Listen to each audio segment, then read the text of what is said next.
e vamos chamar para compor a mesa da reunião da tarde de hoje o nosso companheiro e irmão, presidente da Federação Espírita Brasileira, Nestor João Mazzotti. Chamaremos a nossa irmã Terezinha de Oliveira, que será na tarde de hoje aquela que fará a exposição do Evangelho do Cristo, da doutrina de Jesus, para que possamos ouvi-la.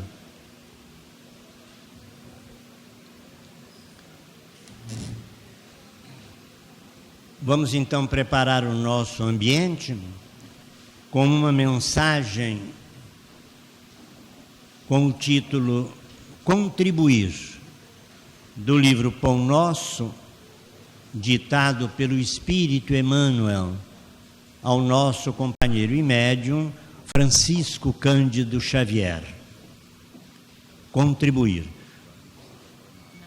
Cada um contribua segundo propôs em seu coração, não com tristeza ou por necessidade, porque Deus ama o que dá com alegria. Palavras de Paulo numa epístola aos Coríntios, que Emmanuel comenta. Quando se divulgou a afirmativa de Paulo de que Deus ama o que dá com alegria, muita gente apenas lembrou a esmola material. O louvor, todavia, não se circunscreve às mãos generosas que espalham óbolos de bondade entre os necessitados e sofredores.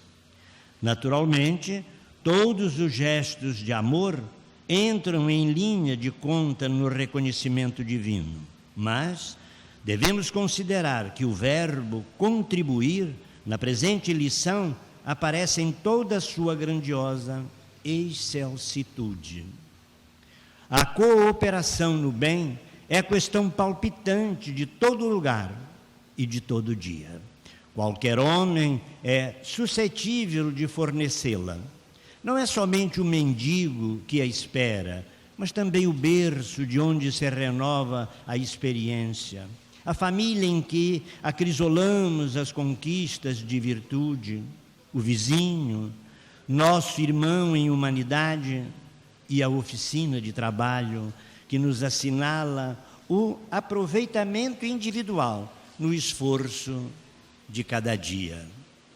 Sobrevindo o momento de repouso diuturno, cada coração pode interrogar a si próprio quanto à qualidade de sua colaboração no serviço, nas palestras, nas relações afetivas, nessa ou naquela preocupação da vida comum. Tenhamos cuidado contra as tristezas e sombras esterilizadoras. Má vontade, queixas, insatisfação, leviandades não integram o quadro dos trabalhadores que o Senhor espera de nossas atividades no mundo. Mobilizemos nossos recursos com otimismo e não nos esqueçamos de que o Pai ama o Filho que contribui com alegria. Emmanuel. Com a palavra o nosso companheiro e irmão, o presidente da FEB, Nestor Mazzotti, que passará então a dirigir os trabalhos da tarde de hoje. Queridos irmãos, que haja muita paz em nossos corações. Como em toda atividade espírita, nós vamos dar início à nossa reunião inspirados pela mensagem que acabou de ser lida, através de uma prece. Senhor Jesus, Mestre Divino, silenciamo-nos e asserenamos o nosso coração, para melhor sentir a presença amorosa dos Espíritos amigos que em seu nome espalham-se pela terra procurando renovar a paz que deixastes junto a nós. Que possamos, Senhor, no momento em que nos reunimos para aprofundar o nosso conhecimento da sua mensagem,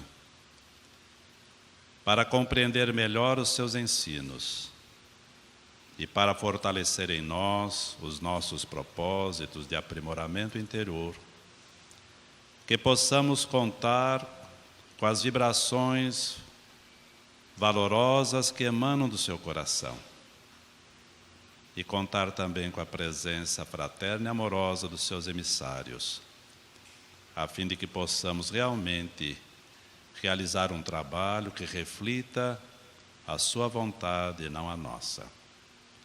Permita, pois, Senhor, que possamos assim, em seu nome, dar por iniciada a nossa reunião desta tarde, aqui na Federação Espírita Brasileira. Que assim seja.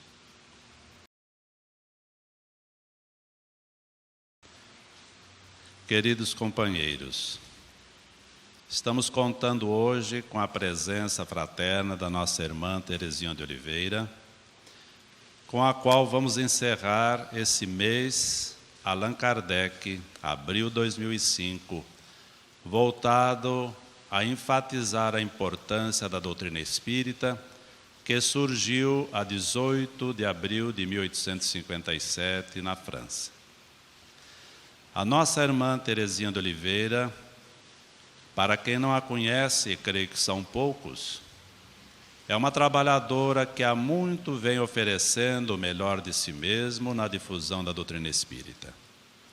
Nós temos tido o privilégio de conhecê-la desde o início, há muito tempo no trabalho, embora nem sempre tenhamos tido condições de conviver no trabalho normal que ela realiza na cidade de Campinas, junto ao Centro Espírita Allan Kardec. A sua atividade esteve sempre voltada ao desenvolvimento desses núcleos, no campo da assistência espiritual na casa espírita, no campo do estudo metódico, constante, doutrinário, através também do trabalho voltado ao estudo da mediunidade. Enfim, em todos os sentidos, a nossa companheira Terezinha de Oliveira vem dado a sua contribuição na difusão da doutrina espírita. Ela nos informa que hoje é a terceira vez que participa de uma atividade aqui na Federação Espírita Brasileira, aqui na Avenida Passos. E nós registramos, em nome da administração da casa, a nossa satisfação por tê-la aqui uma vez mais, enriquecendo o trabalho, a iniciativa, o esforço dos companheiros aqui da Avenida Passos, que se empenharam este ano em destacar o valor da obra de Allan Kardec no mês de surgiu o Livro dos Espíritos. Sem mais delongas, portanto, para que nós possamos melhor usufruir da colaboração que ela nos oferece através da palavra, nós vamos passar a palavra à nossa irmã Terezinha de Oliveira. Caros irmãos em Jesus, paz, alegria espiritual sempre em nossos corações. O brasileiro pouco lê. É costume se falar assim. E de fato o brasileiro lê pouco mesmo, em comparação com outros povos mais desenvolvidos, como da Europa, dos Estados Unidos. E o brasileiro lê pouco porque o índice de analfabetismo no país é alto. E também porque o poder aquisitivo do povo é reduzido. O povo tem outras prioridades: comer, vestir, morar, pagar condução, cuidar da saúde. Além disso, não há bibliotecas suficientes no país para os 190 milhões de brasileiros. Nas escolas públicas de primeiro e segundo graus, parece que elas ainda não são obrigatórias. Eu fiquei sabendo que lá em Campinas, das escolas públicas, apenas 3 possuem biblioteca. Algumas outras possuem uma mera sala de leitura. Mas há notícias alvissareiras. As bienais do livro continuam atraindo um público enorme. Estandes numerosos, onde as editoras nacionais ou estrangeiras expõem, oferecendo ao público obras na mais variada gama de assuntos. E o público vai adquirindo milhares e milhares de livros. Nessa e em outras mostras, o livro espírita também tem estado presente. Mais de 1000 títulos são oferecidos nos estandes das editoras e distribuidoras espíritas. E o livro espírita é sempre muito procurado pelos visitantes. Há alguns anos, na capital paulista, numa dessas bienais internacionais do livro, a Datafolha registrou que entre os frequentadores do evento, a 4ª obra mais lida foi O Livro dos Espíritos de Allan Kardec. Coisa admirável, o espírita lê, não é? Tá, se o brasileiro, de modo geral, não lê, o espírita lê. Publicado em Paris, a 18 de abril de 1857, esse foi o primeiro livro espírita do mundo. 18 de abril é dia do livro espírita, justamente por causa disso. 148 anos. Mas essa obra está perfeitamente atual. Em certos aspectos, ela é ainda muito avançada para a nossa humanidade. Só pela nossa FEB, uma centena de edições, sem contar outras editoras, IDE, Clarim, Edicel, Lac, Petit, La Chatre, M, e nós vemos que isso superfaz milhões de exemplares. Esse livro contém os princípios fundamentais do Espiritismo, tal como os espíritos superiores revelaram através do concurso de diversos médiuns e Kardec. Na época, ele era Hippolyte Léon Denisard Rivail, um professor francês. Ele coordenou e publicou. Aí é que ele utilizou o pseudônimo Allan Kardec. É uma obra filosófica, 1 milhar de perguntas e respostas formuladas por Kardec e respondidas pelos espíritos. Apresenta 4 partes. A primeira fala das causas primárias: Deus, os elementos gerais do universo, espírito e matéria, que nós então dizemos princípio inteligente, fluido cósmico universal. A criação, a formação dos mundos, seres orgânicos e inorgânicos, vida e morte, inteligência e instinto. A segunda parte trata do mundo espírita, a origem e natureza dos espíritos, o seu corpo espiritual, perispírito, objetivos da encarnação, e aí há um enfoque especial para a questão do aborto e também do sexo nos espíritos. Como são as percepções, sensações e sofrimentos dos espíritos? E como é que eles influem nos acontecimentos da nossa vida terrena? E aí outro enfoque para os espíritos protetores, anjos de guarda. Sonhos, pressentimentos e muitos outros temas de interesse para o homem da atualidade. A terceira parte fala das leis morais.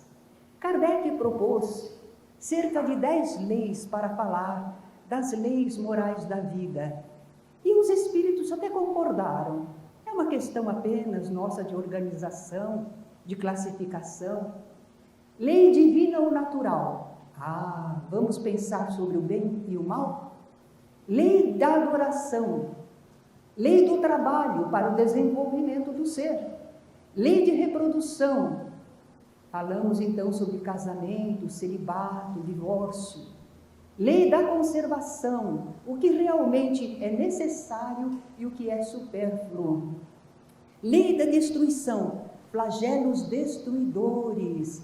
Quando recentemente tivemos as tsunamis, não é? O pessoal ficou procurando respostas, mas lá no livro dos Espíritos já foram abordados esses flagelos destruidores, os esclarecimentos dos bons espíritos a respeito.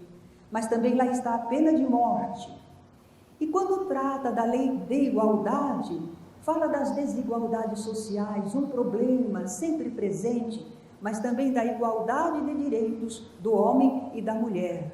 Lei de liberdade, livre-arbítrio, conhecimento de si mesmo. Lei de justiça, amor e caridade. E a quarta parte fala das esperanças e consolações. O que é felicidade? Como ela é relativa no nosso mundo? E a perda de entes queridos, o temor da morte? Por que o desgosto da vida em certas pessoas que as faz procurar o suicídio? a natureza das penas e gozos futuros que nos aguardam do lado de lá, como superar as penas e como conquistar esses gozos. Para esclarecer e detalhar tudo que em cada uma dessas partes fora tratado de modo básico e sintético, Kardec escreveu outros 4 importantes livros.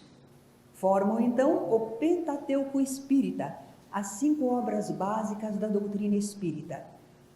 O Livro dos Médiuns, lançado em janeiro de 1861, desenvolve o que na segunda parte de O Livro dos Espíritos se falava sobre o mundo espírita.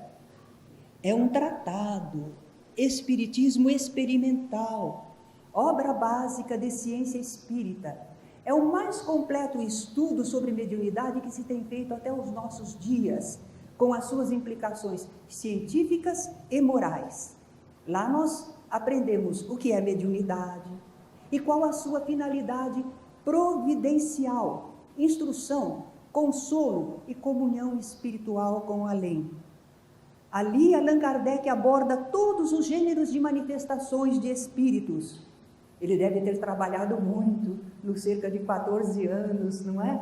Mas aqui ele não tinha nem 14 anos feito, de 1857 a 1861, no janeiro, nem 4 anos. Mas ele já pôde estudar os meios de comunicação com os espíritos e como tratá-los. Publicado há 144 anos, o Livro dos Médiuns tem um conteúdo atualíssimo, apresenta evidentes relações com várias propostas, como a parapsicologia, psicobiofísica, a holística, o homem integral. E o Evangelho segundo o Espiritismo, abril de 1864. Lá estuda-se melhor as leis morais abordadas na terceira parte do Livro dos Espíritos. Apresenta o aspecto religioso do Espiritismo, relembra, comenta os ensinos morais do Cristo, restabelece o seu verdadeiro sentido em espírito e em verdade e visa sua aplicação às diversas situações da vida. O céu e o inferno. Agora em agosto esta obra completa 140 anos, merece um comentário maior, não é?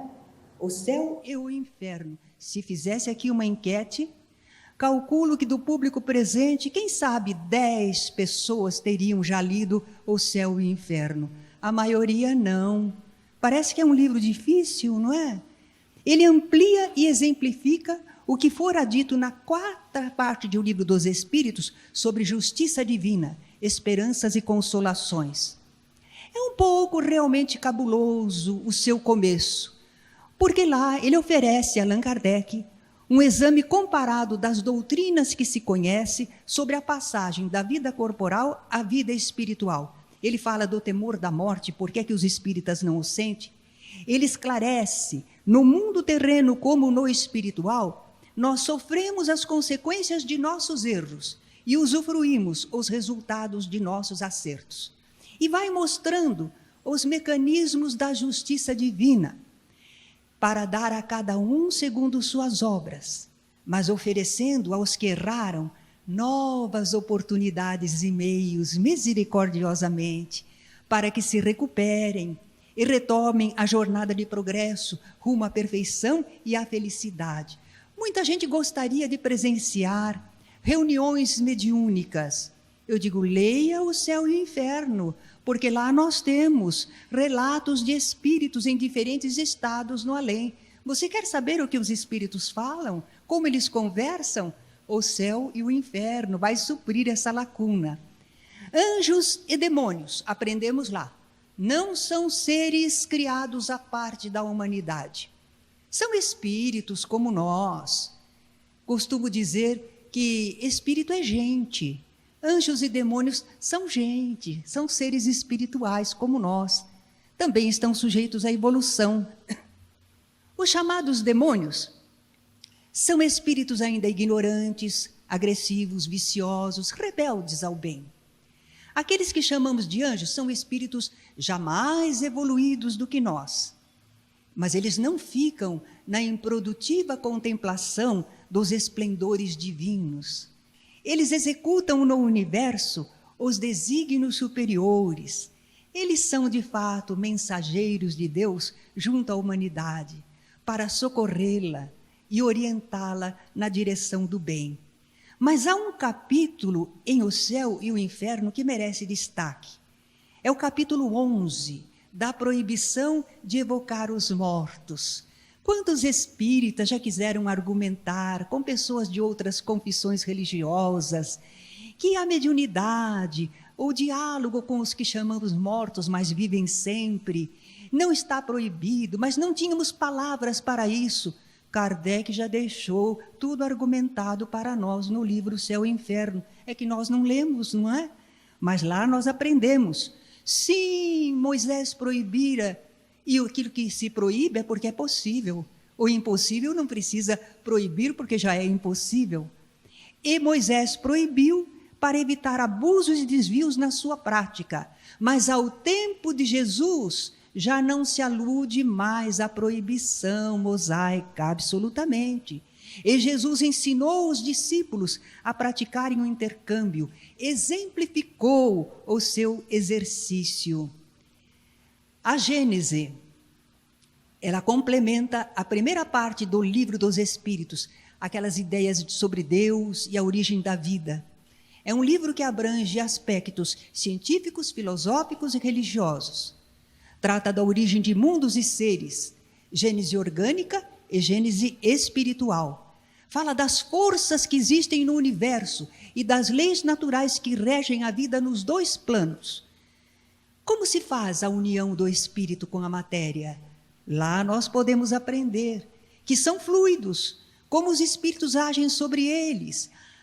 E nós vamos entender os chamados milagres, tidos por sobrenaturais, maravilhosos, mas em verdade são fenômenos naturais.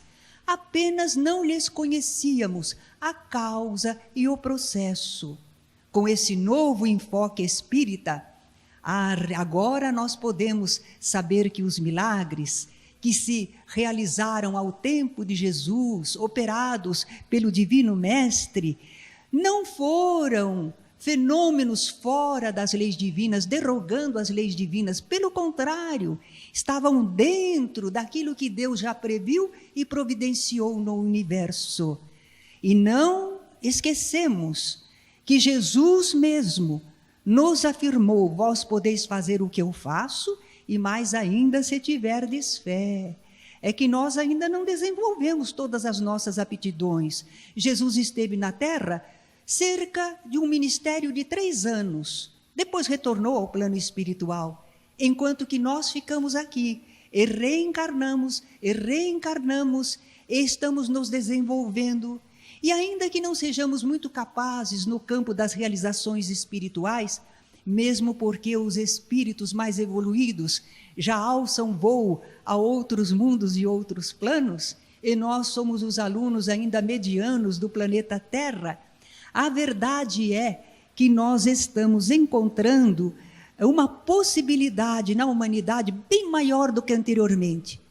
Vocês não acham, caros irmãos, que quando o homem está trabalhando com a clonagem, quando ele trabalha com as células tronco, quando ele começa a influir neste campo da vida, nós dizemos: que maravilhas, que coisas admiráveis, mas são fenômenos naturais. Ele está aprendendo a trabalhar com as leis que regem a vida em nosso plano. Somente isso. É o crescimento, o desenvolvimento da inteligência humana, aprendendo a conhecer as leis que regem os fenômenos da vida. 21 anos após a desencarnação de Kardec, amigos dele reuniram escritos que deixaram inéditos e publicaram obras póstumas. Eles incluíram uma biografia de Kardec e o discurso de Camille Flammarion no sepultamento do codificador. Esses escritos deixados inéditos por Kardec são muito importantes porque eles contribuem para o esclarecimento de vários temas fundamentais do Espiritismo.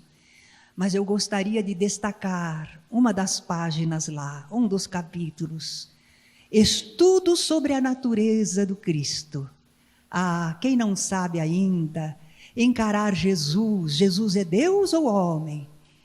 É um ser humano que atingiu escala divina ou é um ser divino que se materializou como homem?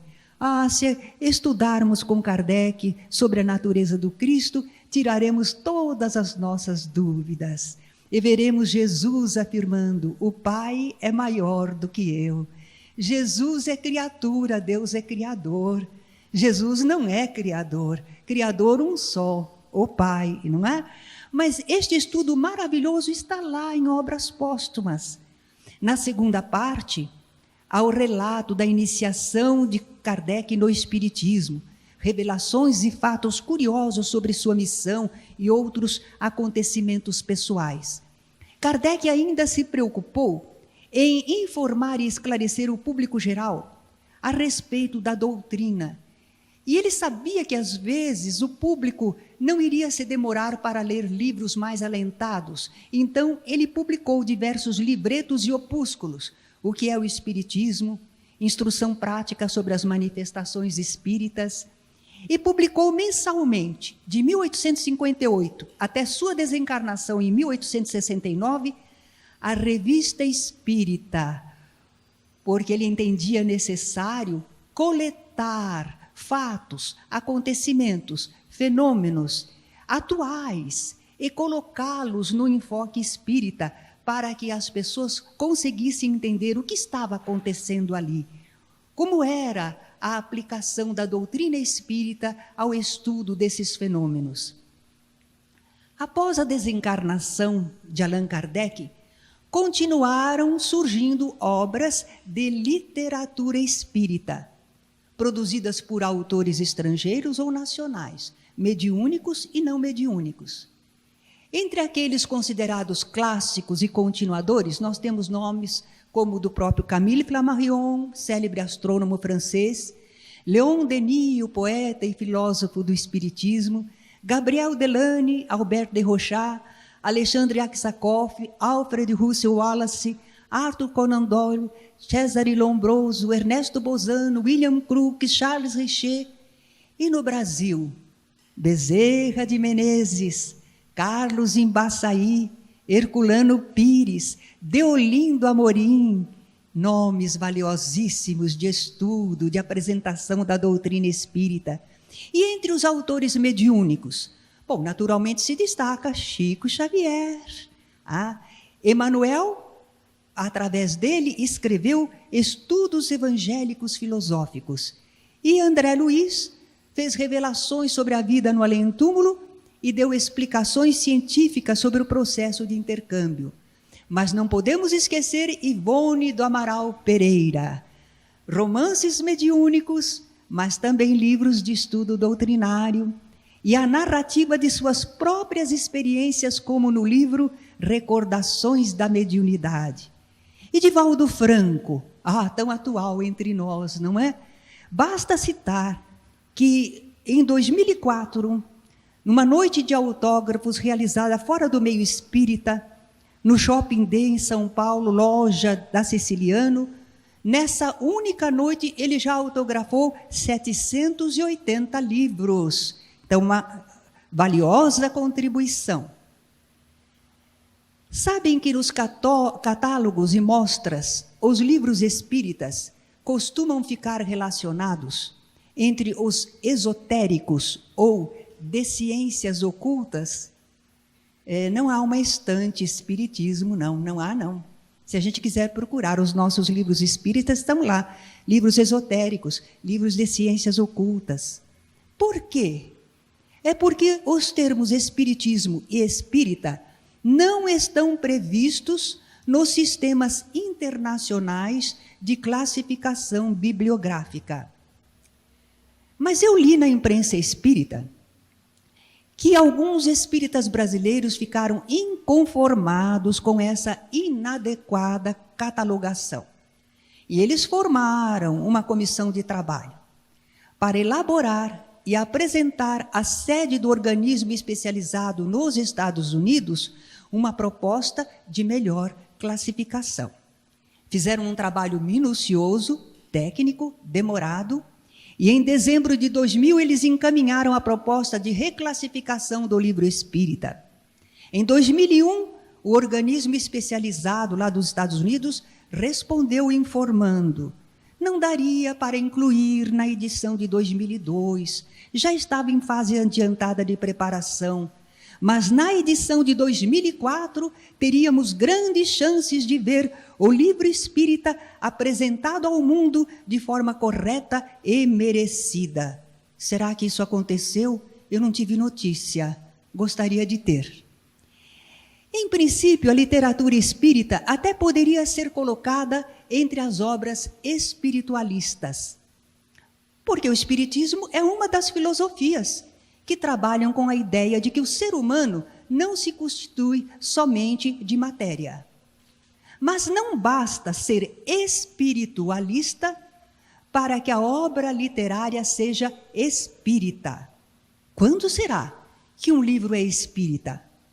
Quando é mediúnico? Escrito por um espírito através de um médium? Basta alguém ser médium para ser espírita? Também não basta o livro espírita ser mediúnico para ser um livro espírita. Um espírito pode escrever através de um médium ou ditar-lhe uma história, real ou não. E nela, se quer tratar de tema espírita, o espírito está escrevendo, mas não está escrevendo sobre espiritismo. Ele pode até escrever contrariamente ao espiritismo. Ivone Pereira, em Devassando o Invisível, ela narra um episódio muito interessante. Apresentou-se a ela, querendo escrever por seu intermédio, o espírito de um escritor brasileiro famoso. Ela denominou esse capítulo O Amigo Beletrista. Esse espírito queria escrever através dela, mas não foi aceito pela médium. Falta de caridade da Ivone. Não, ela aproveita para esclarecer. Ele queria escrever um livro narrando o seu drama amoroso, a sua angústia, a sua tristeza, mas ele absolutamente não estava interessado em ministrar ensinamentos, em consolar. Absolutamente, ele não estava dentro da proposta espírita. E a Ivone aproveita para esclarecer quais são as características da obra espírita e a responsabilidade do médium em aceitar ser intermediário de determinadas obras. Quando será que um livro é espírita? Quando fala em vida depois da morte, reencarnação, comunicação de espíritos e assim por diante. Nem sempre. Às vezes é uma obra apenas de fundo espírita, quer dizer, está calcada em algumas premissas doutrinárias. Isso ocorre às vezes com certos filmes que a gente está vendo, não é? Os americanos perceberam o filão, então eles produzem filmes que agradam, que atraem a multidão. Mas é apenas fundo espírita, não tem a verdade doutrinária, não é? Mas uma obra assim pode até veicular conclusões diversas dos princípios espíritas. Um exemplo, O Morro dos Ventos Uivantes. Que linda história de amor desesperado e que continua após a morte. Mas ali está um apego egoísta e lá vão os dois unidos pela eternidade, sem progresso, sem esclarecimento, sem fraternidade. Obras de Rochester. Eu me recordo que quando eu era adolescente, o que havia de livros espíritas no mercado? Pouca coisa. E os romances de Rochester eram tidos como livros perfeitamente espíritas, porque falavam de espíritos, de manifestações, de imortalidade. Hoje nós avaliamos um pouco melhor, tem lindo valor literário, mas não totalmente espírita, não é? E os livros de Jorge Amado? De vez em quando ele põe lá manifestações de espíritos, presenças de espíritos comprovando a imortalidade, interferência de espíritos na vida das pessoas. Mas é assim de relance, de passagem, sem maior compromisso. Em contrapartida, é possível existir um livro espírita produzido por alguém não espírita. A pessoa escreveu esse livro por si mesma, ou quem sabe sob inspiração, influência mediúnica. Os bons espíritos sopram por toda parte, podem ter transmitido pensamentos ou narrativas que concordam plenamente com os princípios espíritas. E o exemplo lindo é Fernão Capelo Gaivota, de Richard Bach. Numa linda história singela, de gaivotas, nós vamos aprender alguém que quer algo mais do que viver só para a matéria, só para comer e sobreviver. Alguém que busca algo transcendente. E depois, quando alcança a imortalidade, vem a reencarnação, vai retomar a vida. Antes disso, há um intercâmbio mediúnico, ele tenta falar com aqueles que ficaram. E a fraternidade, ajudar o próximo. Assistência espiritual, porque quando ele vai para o lado de lá, ele encontra duas gaivotas prateadas que vêm recebê-lo. É o intercâmbio espiritual, assistência. E o progresso como verdadeiro objetivo da vida. Não é só viver para comer, sobreviver, mas é para voar mais alto, para crescer, evoluir. Enfim, o que é que caracteriza um livro como literatura espírita? É a sua consonância com a doutrina espírita em seus princípios, em seu objetivo, não só no tema, também na contextura da história, na análise dos fatores filosóficos, na exposição de opiniões. Um livro espírita buscará sempre levar o leitor à vivência moralizada, segundo o Evangelho. O fim essencial do espiritismo não é o melhoramento moral da humanidade? E Jesus não é o tipo mais perfeito que Deus enviou ao homem para lhe servir de guia e modelo? O livro espírita deverá estar de acordo com isso. E na forma também. É preciso pensar na forma de apresentação do livro espírita. Para estar compatível com a doutrina, a linguagem do livro espírita tem de ser esclarecedora, confortadora, edificante, elevada, simples, coerente. Não é a doutrina assim? A doutrina espírita é assim. A linguagem que a apresenta tem de ser da mesma forma. E se houver ilustrações, não deverão fazer conotação com outras ideologias e práticas. Eu me recordo que certa vez publicaram livros da lavra psicográfica de Chico Xavier. Mas quem publicou os livros, pensando que fazia algo bonito, colocou lá cruzes, velas, porque dá impressão para eles, quem não está no movimento espírita é o sagrado, é a luz divina. E puseram coisas assim. O erro não estava no conteúdo, estava na forma impressa dos livros. Mas Africanismo e Espiritismo de Deolindo Amorim apresenta numa página símbolos de culto umbandista. Olha lá. E Umbanda em Julgamento, o livro de Alfredo de Alcântara, também apresenta um altar de uma tenda de Umbanda. E então, está errada essa ilustração? Nesse caso, não. Porque o objetivo aí é ilustrar como estas outras confissões religiosas buscam o culto exterior, enquanto no Espiritismo o culto é interior, é para ensinamento, explicação. Não estamos usando com concordância, estamos usando para esclarecimento. As ilustrações numa obra espírita não devem visualizar crueldade, violência, degradação. A pretexto de chamar a atenção, uma capa que mostra um bêbado agarrado a um poste numa sarjeta de rua. Nós estamos humilhando, menosprezando, formando ideias muito difíceis. Não, a leitura espírita está aberta ao exame de todos os problemas humanos. Mas no que diz respeito ao desenvolvimento da linguagem, a criação de imagens, ela se distingue, porque ela não tem conotações negativistas, sensuais, escandalosas. A literatura espírita procura formular situações positivas e criação de uma mensagem otimista. Bem, livro espírita é o que não falta no mercado. Há muito livro espírita. Um levantamento feito por Stig Roland Ibsen, cerca de 1989, encontrou no país 36 editoras espíritas e cerca de 1.278 títulos espíritas publicados. Atualmente, nós temos mais de 100 editoras e muito mais numerosas as obras de literatura espírita já publicadas. Todo mês estão surgindo livros novos, mediúnicos ou não. Será que eu me engano se disser que estão circulando pelo país mais de 50 milhões de livros espíritas? Será que eu estou enganado? Mas entre eles, muita coisa boa e edificante e também muita coisa má e inútil. Obras medíocres. Por que medíocres?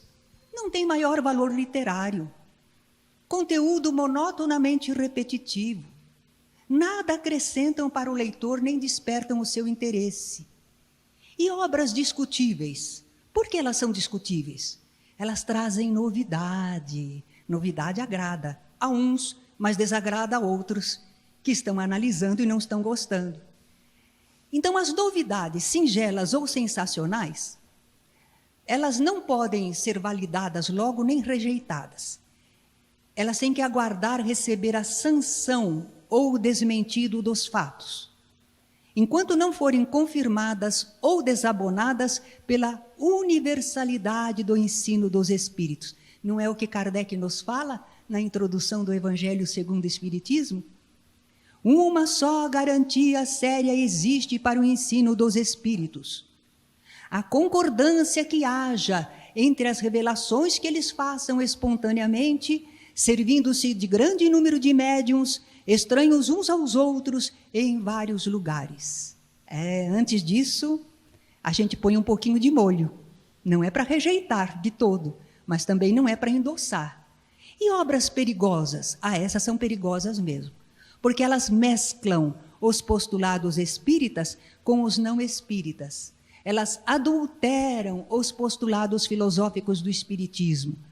Só que apresentam isso em forma atraente, toda sorte de excentricidades, e tudo isso como se fosse genuinamente espírita. Como e por que surgem estas obras? Pela ignorância ou vaidade de seus autores, médiuns ou não. Sem o necessário conhecimento da doutrina, nem a cultura geral requerida para escrever, para redigir, querem escrever em nome do Espiritismo. Pode ser que alguns estejam querendo colaborar para a difusão do Espiritismo, outros pelo simples desejo de aparecer. Alguns conhecem a doutrina, mas não a entenderam plenamente, não alcançaram o seu fim essencial. Então, quando eles escrevem, orgulhosamente querem fazer predominar seus pontos de vista. E os espíritos adversários se valem dessas pessoas, inexperientes, vaidosas, orgulhosas, para inspirá-las mal ou escreverem através delas, confundirem os leitores e desviá-los da sã doutrina. Sou eu que estou falando? Não, olha a opinião de Kardec. No livro Viagem Espírita, em 1862, ele vai falar sobre a publicação sem análise de matéria sobre espiritismo. Mais pernicioso ao espiritismo do que os ataques apaixonados dos seus adversários é aquilo que os pseudos adeptos publicam em seu nome. Convém fazer uma escolha muito severa e pôr de lado com cuidado tudo quanto pode produzir impressão ruim. Ele diz mais que obras más devem ser denunciadas sem hesitação, porque algumas delas podem ser produtos da boa-fé, mas outras constituem trabalho dos inimigos do espiritismo que visam desacreditá-lo e poder motivar acusações contra ele. Finalmente, é necessário que saibamos distinguir aquilo que a doutrina espírita aceita daquilo que ela repudia. E nas comunicações mediúnicas, especialmente, Isso agora está na Revista Espírita de maio, 1863. No mundo invisível como na terra, não faltam escritores, mas os bons são raros. Por toda parte são recebidas instruções mais ou menos idênticas. O que deve ser entregue ao público exige condições especiais. Às vezes, na casa espírita, a gente recebe muitas mensagens, né? Os companheiros começam a psicografar. Tudo bem, aquelas mensagens servem de exercício, servem para a motivação do grupo, para esclarecimento, mas não é o caso de publicação. Ainda não estão nesse grau, não tem esse valor, mas o pessoal quer publicar, não é? Sua publicação poderá interessar apenas sob a condição de apresentar qualidades destacadas, como forma e como alcance instrutivo. Eu me recordo que Jacó Rosman Neto, do Paraná, ele comentou que anos ele estava recebendo psicografia, certas mensagens, mas quando chegou a um certo tempo, um pacote considerável, o Espírito falou, podem utilizar tudo, que era só exercício. Agora é que vamos começar a trabalhar com você. Estávamos adestrando, preparando o campo mental, não é? Publicando comunicações dignas de interesse faz-se uma coisa útil. Publicando as que são fracas, insignificantes ou más, faz-se mais mal do que bem. E ainda é preciso considerar a oportunidade da publicação. Devemos ou não devemos publicar ainda? Kardec teve esse cuidado, não é? Conforme o caso, ele segurou certas informações, aguardando época adequada. Porque senão pode ser uma publicação intempestiva e, por isso mesmo, prejudicial. Editoras, jornais, demais publicações espíritas deveriam ter cuidado com o material que divulgam. Mas nem sempre o fazem, por vários motivos. Um deles é despreparo doutrinário. Outros são interesses comerciais, vende. E a nossa editora precisa de fundo, de capital. O caixa está baixo. Então vamos publicar essa mesmo, porque essa tem público. Dependência ante grupos ou pessoas. Grupos influentes. Não vamos desagradar. A ignorância, a vaidade de pessoas e a gente querendo agradar. Nós estamos fazendo a caridade. Para fazer caridade com um, você prejudica todos os leitores e a boa divulgação do Espiritismo. Por outro lado, atraídas pelo crescente público que se interessa em ler sobre Espiritismo, editoras não espíritas estão entrando no campo da divulgação de obras espíritas. Mas nem sempre eles entendem de Espiritismo, nem sempre se assessoram bem a respeito. Depois eles não têm a preocupação de divulgar corretamente o Espiritismo, eles não estão preocupados em manter a pureza doutrinária. Será que não deveria haver um index prohibitorum espírita? Nos primórdios da Igreja Católica, eles proibiam a impressão e leitura de certas obras. No Concílio de Trento, 1563, foi instituído esse Index Librorum Prohibitorum, um índice ou catálogo de livros cuja leitura era proibida pela Igreja. Ele foi sendo modificado, substituído ao longo do tempo. O último foi em 1948. Em 1966, o Vaticano suspendeu definitivamente o índex. E também o órgão da Igreja que examinava e julgava os livros. E nós, espíritas, vamos começar com um índex? Não dá, não é? É uma outra época. Não há como proibir. É preferível esclarecer. Dá trabalho, mas é o único caminho. É proibido proibir. Agora é época de esclarecer. Recentemente, a Igreja Católica instruiu os seus fiéis para a não aceitação do Código da Vinci, que está vendendo bastante, não é? Mas o pessoal está tomando como se fosse uma revelação espiritual verdadeira. Então a Igreja, pelo menos, manifestou sua opinião. Bem, cabe a cada espírita fazer a análise e seleção do que vai ler entre as muitas obras espíritas à venda. Nós temos aqui do Simpósio Centro-Sulino, que foi em Curitiba, 1962, já faz tempo, mas os confrades já estavam alertando. O espírita deve evitar a adesão irrefletida ou menos avisada a movimentos ou a produções literárias que direta ou indiretamente colidam com o movimento espírita. Então nós vamos ter que fazer crítica literária. Todo mundo aqui agora vai ser crítico literário. Temos cultura para isso? Estamos bem informados e atualizados nesses assuntos todos? Sabemos fazer a cribagem gramatical e estilística? A maioria de nós espíritas não estamos preparados para isso, não. Mas nós espíritas podemos e devemos fazer análise sob o aspecto doutrinário. A doutrina a gente conhece, se somos verdadeiros adeptos, não é? Propriedade de expressões, oportunidade no movimento espírita, isso a gente pode analisar. Nós não vamos fazer uma crítica demolidora. Nós temos um objetivo construtivo, nós não queremos só questionar, agredir, depreciar. Queremos fazer uma crítica honesta, bem intencionada. Não é para destruir, é para ajudar. É verdadeiro? Está comprovado? É digno? É útil? É bom? Mas sabe que alguns espíritas hesitam em fazer essa análise? Eles têm receio de que seja falta de caridade. O quê? A pessoa escreveu o livro, trabalhou, e nós vamos lá fazer essa análise. É falta de caridade com os autores encarnados. E se for autor espiritual desencarnado, uma obra mediúnica, que reverência! Como é que você se atreve? Espírito é gente, tem o seu grau de evolução, pode ser mais ou menos evoluído. A análise é necessária para se avaliar um livro e dele retirar o que for bom. No movimento espírita existe assim uma certa preferência pela literatura mediúnica. Que espírito que escreveu? Através de qual médium? Então eu vou levar.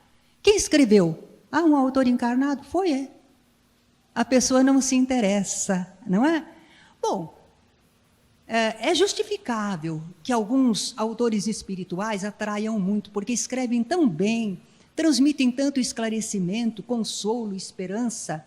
Mas essa preferência não deve se tornar exagerada e sem análise. Qualquer autor ou escrito mediúnico, aí não. E também não pode tirar a oportunidade dos escritores encarnados. Senão, Herculano Pires tinha que desencarnar para começar a escrever, e Deolindo Amorim também, não é? E Bezerra de Menezes também. Todos eles escreveram em vida, e grandes obras, divulgando corretamente doutrina espírita. Literatura espírita não é apenas mediúnica, ela é também humana. E devemos tomar cuidado quanto às obras que oferecermos ou indicarmos para os outros lerem. Não vamos indicar obras prematuras para quem nada souber de espiritismo, quem está apenas começando no seu conhecimento. Temos um episódio verdadeiro, um companheiro nos narrou que ele tinha um amigo médico que falou: estou interessado, eu gostaria de conhecer isso de espiritismo. E ele então deu um livro, Nosso Lar, para o médico. O médico, depois de uns dias, devolveu: não gostei não, que pataquada, sem pé nem cabeça. Ele não estava preparado para ter a ideia de imortalidade, da realidade espiritual, a nomenclatura usada. Como é que ele ia aceitar o livro Nosso Lar? Aí o confrade se conscientizou e disse: sim, eu me enganei. O livro bom para você é este aqui, O que é o Espiritismo. Daí um tempinho, lá vem o médico: muito bom, gostei, tirou umas certas dúvidas minhas. Estou com uma ideia do que seja Espiritismo. Então a obra tem que ser adequada. O que será que no leitor nós temos de formação cultural, intelectual? Quais as preferências de temas? Científico, filosófico, moral, religioso? Ele gosta de romance ou de poesia? Será que gosta de tratados de estudos ou de mensagens?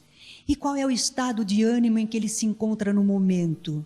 O que ele está mais precisando? É de consolo? É de esclarecimento? É de acesso a fatos e fenômenos? Assim é que nós vamos procurar selecionar o que oferecer às pessoas. 1875. Bezerra de Menezes recebe do Dr. Joaquim Carlos Travassos um exemplar de O Livro dos Espíritos. Esse seu colega médico, também conceituado, acabara de traduzir o livro de Kardec do francês para o português. Pelo livro, Bezerra tomou contato com o Espiritismo, a doutrina dos Espíritos, da qual ele viria a se tornar expoente pela palavra falada e escrita, e por uma conduta ainda mais cristã do que já fora antes, e se tornou o sempre lembrado médico dos pobres. Eurípides Barçanufo, outro grande luminar, pioneiro do espiritismo no Brasil, ele também começou por um livro espírita. Ainda jovem, professor, ganhou do seu querido tio Senhor um exemplar de Depois da Morte. O autor é Leon Denis. Pouco depois de iniciar a leitura, Eurípides já agradecia ao tio. Muito obrigado, meu tio. Este livro é um monumento. Instruído e esclarecido por aquele livro, Eurípides sentiu-se chamado ao trabalho espírita e veio a ser médium admirável, cristão verdadeiro, o apóstolo de Sacramento. Graças à generosa mão que ofereceu um seu exemplar, que presenteou alguém com essa dádiva de luz, a quantos o livro espírita já despertou? Tenho certeza que despertou a muitos de nós que nos encontramos aqui. E muitos mais ainda haverá de despertar. Emmanuel, através da mediunidade de Chico Xavier, falando sobre o livro espírita, diz: amparemos o livro respeitável, que é luz de hoje. No entanto, quanto nos seja possível, auxiliemos e divulguemos o livro espírita, que é luz de hoje, amanhã e sempre. O livro nobre livra da ignorância, mas o livro espírita livra da ignorância e do mal. Ah, é verdade, o livro espírita nos livra da ignorância. Nós não tínhamos certeza de nossa natureza espiritual, de sermos filhos de Deus, vivermos para sempre. Nós não sabíamos que Deus nos faz encarnar na Terra para cumprir desígnios divinos e que as lutas da vida visam especialmente nos desenvolver na inteligência e no moral, até a perfeição e a felicidade, nosso divino salário espiritual. E o livro espírita, explicando os porquês e paraquês da existência, atrai para os verdadeiros princípios da lei de Deus e consola pela fé e pela esperança. O livro espírita livra-nos do mal, porque demonstra que convém evitar o mal e praticar o bem, porque a lei de causa e efeito vem retribuir com perfeita justiça tudo o que fazemos, pensamentos, sentimentos ou atos. O livro espírita nos explica que é preciso estar atento para prevenir ou superar as vicissitudes da vida terrena.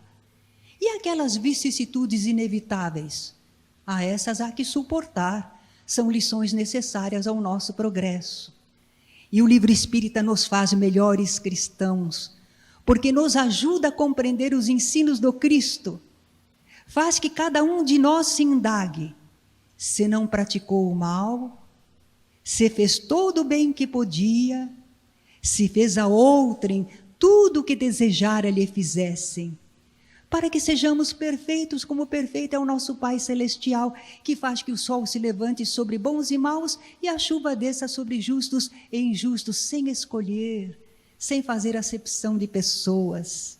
E o livro espírita ainda contribui para a paz social, porque nos leva a amar a Deus sobre todas as coisas e ao próximo como a nós mesmos. Livro espírita, importante, valioso, abençoado instrumento do bem. Em toda a obra da codificação kardeciana e até os dias de hoje, o livro espírita tem sido o portador fiel e o difusor incansável das ideias renovadoras. E nós, quando nos sentimos beneficiados pela doutrina espírita, nós temos aquele desejo de colocá-la ao alcance daqueles que necessitam dela, mesmo sem o saber, ou que estão recalcitrando diante da verdade. Eu tive a oportunidade de escrever uma página sobre o livro espírita, e neste trechinho eu digo: o livro espírita chega aonde não podemos ir. Não constrange como a nossa presença física. Aguarda sem pressa o momento propício. Argumenta sem se exaltar, porque nós às vezes queremos argumentar e nos exaltamos, não é? Esclarece sem ferir, repete sem cansar. Eu já falei, não sei por que você está perguntando isso de novo. O livro espírita não faz isso, repete sem cansar. Castro Alves cantou: ó bendito que semeia livros, livros à mão cheia, e manda o povo pensar que o livro caindo na alma é germe que faz a palma, é chuva que faz o mar. Permito-me parafrasear o poeta, cantando: ó bendito que semeia livro espírita à mão cheia, e manda o povo pensar. Esse livro caindo na alma conduz à fé, a dor calma, ensina a viver e amar. Exaltemos o livro espírita, o bom livro espírita, lendo e divulgando, para que entre nós a verdade divina, na luz do Evangelho, se faça cada vez mais presente. Obrigada.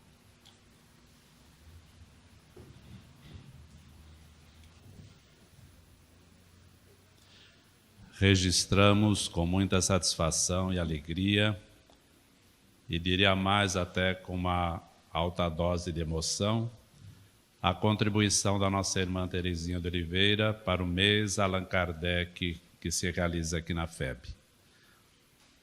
Esta mensagem que ela nos deixa, navegando através do próprio livro espírita, para nós todos, foi sem dúvida uma lição que esclarece, que orienta e que fortifica em nós os propósitos sinceros de continuar a trabalhar na difusão do livro espírita para bem difundir a doutrina espírita. Obrigado, Terezinha, por essa contribuição.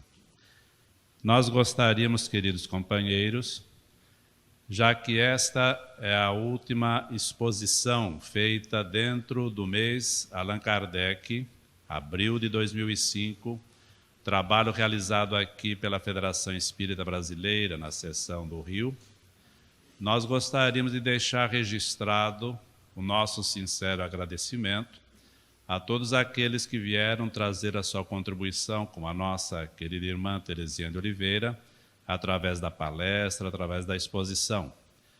Mas queremos também deixar registrado o nosso sincero agradecimento pela presença dos nossos irmãos às exposições que ocorreram, tanto no dia 1º de abril, como no dia 18 de abril, e como hoje, com a qual se encerra este evento, o mês Allan Kardec, abril de 2005.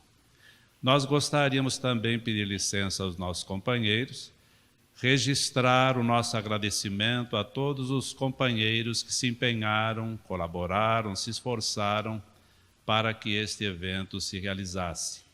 É mais uma contribuição, indubitavelmente, a este esforço de difusão da doutrina espírita, que aproveita as comemorações do bicentenário do nascimento de Allan Kardec para encaminhar ou colocar à disposição de todos a mensagem consoladora e esclarecedora da doutrina espírita.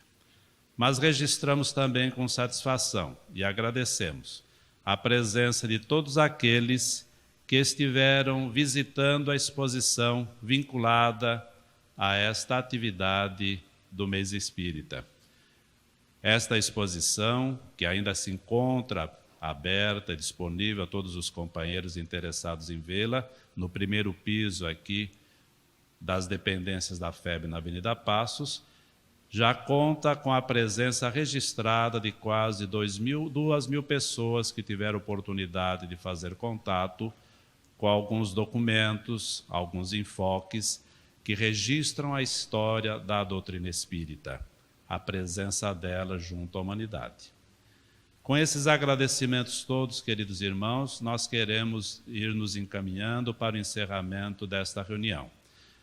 E encaminhando para o encerramento desta reunião, vamos encaminhando para o encerramento também do Mês Espírita, evento realizado, como já dissemos, aqui na Avenida Passos, na sede seccional da Federação Espírita Brasileira.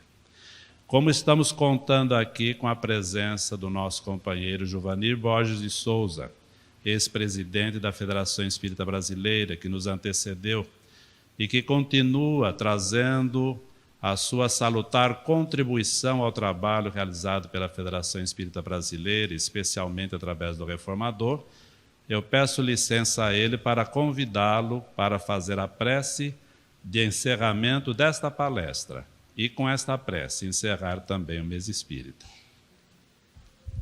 Meus amigos, não esperava esta honra de poder proferir a prece que finaliza essas comemorações que nós achamos sejam de gratidão a Allan Kardec. Eu peço desculpas a vocês pela minha voz que não está bem, mas vamos orar. Jesus misericordioso, nós agradecemos, Senhor, por todas as oportunidades que temos tido de nos melhorarmos, de aprendermos, de estudarmos e cada vez mais embevecidos, Senhor, pelos teus ensinamentos, que ainda não podemos vivenciar totalmente, mas pela certeza de que estamos no caminho certo, Jesus. E mais uma vez, ao término deste mês consagrado à lembrança da obra, da figura de Allan Kardec, queremos agradecer por tudo o que ocorreu de positivo, e especialmente nesta tarde em que ouvimos uma amiga de muitos anos que nos traz a palavra esclarecida a respeito de tantas coisas que todos nós precisamos sempre aprender e relembrar para nossas vidas. Agradecemos, Jesus, pela paz reinante neste momento, mas pedimos que essa paz se estenda por todo o movimento espírita deste país e do mundo, mas se estenda também, Jesus, por toda a humanidade tão carecedora da tua paz. Muito obrigado, Senhor. E é em seu nome que devolvo a palavra ao nosso companheiro que dirige esta reunião para o seu encerramento.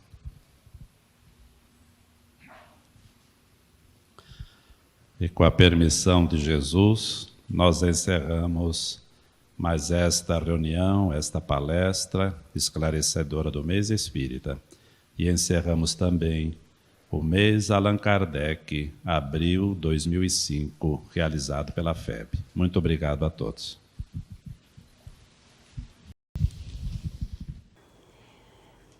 Eu sempre tive muito respeito pelo trabalho da Federação Espírita Brasileira. Sempre considerei bastante E quando nós vemos a sua obra editorial espalhada pelo país todo, alimentando tantas almas, naturalmente que nós ficamos sempre respeitosos. É uma obra admirável e eu dela me alimentei também. Os livros da Federação Espírita Brasileira me ajudaram a embasar esse conhecimento que hoje podemos oferecer partilhando com os companheiros. Realmente, esse trabalho da FEB é meritório, merece todo o respeito e eu acredito que todo brasileiro entende assim e pensa com carinho na FEB, a Federação Espírita Brasileira. Em abril de 2005, tive a grande honra e satisfação de ser convidada pela Federação Espírita Brasileira para participar das comemorações que se realizariam lá na sede, no Rio de Janeiro, ainda em comemoração ao bicentenário de Allan Kardec, do nascimento de Allan Kardec. Eu fiquei muito contente de participar, porque ainda não tinha tido oportunidade no movimento espírita brasileiro de fazer alguma participação em especial. E pude levar o tema O Livro Espírita Desperta Almas, porque realmente nós vamos notar na obra da codificação a presença marcante do livro. Os espíritas, através do livro, encontram o conhecimento, a orientação, o consolo, a esperança. A presença do livro espírita na alma do brasileiro, como consegue abrir horizontes, como consegue sustentar o brasileiro na luta do dia a dia. O livro espírita realmente desperta almas, porque ele informa, esclarece, como que argumenta conosco, fala conosco, dialoga, e com que clareza, e com que beleza e sublimidade coloca para nós a mensagem do Evangelho. Tive felicidade em falar sobre isto aos companheiros que lá estavam, numerosos, que estavam prestigiando o movimento da Federação Espírita Brasileira. Tive muita satisfação em participar desse movimento e guardo essa oportunidade como uma das mais felizes e carinhosas de minha existência.